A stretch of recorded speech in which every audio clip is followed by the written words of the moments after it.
የጌታ ፍቅር ይገርማል፣ ይደንቃል። የጌታስ ነገር ቃሉንም ለማክበር ትቶ ያንን ክብር መከራ ሊቀበል መጣ ወደ ምድር። ከየትስ ይገኛል እንዲህ ያለ ፍቅር?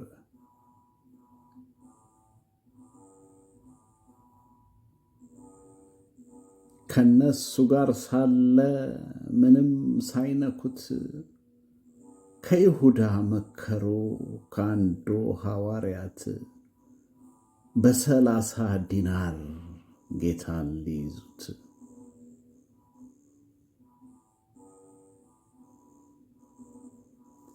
ከገዢው ጋር ወስደው ጌታ አምላክን ፍረድልን አሉት ያገኝ ቅጣቱን።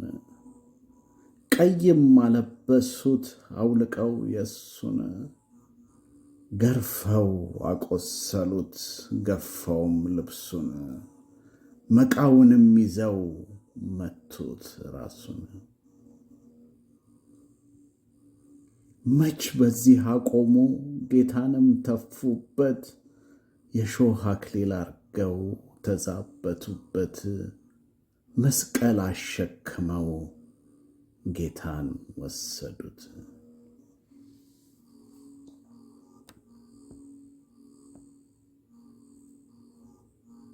ምንም ሳያጠፋ ሳይኖረው በደል አዳምን ለማዳን ስለገባው ቃል የዓለምን ኃጢአት ለመሻርም ሲል ጊዜውም ደረሰ ጽዋ ሊቀበል፣ ደሙንም ሊያፈስ ጌታ በመስቀል።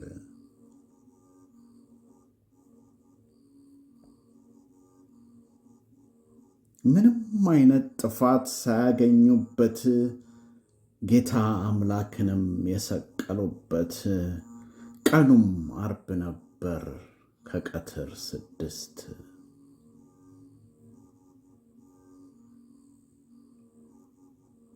አያውቁምና የሚያደርጉትን ይቅርም በላቸው አለ አባቱን።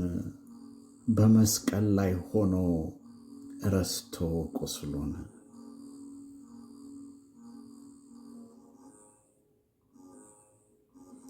ቀኑም ከረፈደ 9 ሲሆን ሕይወቱም አለፈ ለእኛ ሞተልን።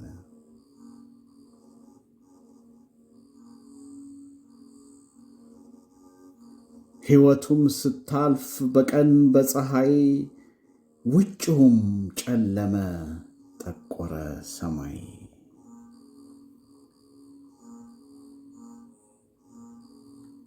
በምድር እስካለን ሞትም ሳይነጥቀን፣ ይቅር ተባብለን በደልን ትተን፣ ካለብንም ኃጢአት ንስሐ ገብተን፣ በገነት ያድርገው መኖሪያችንን።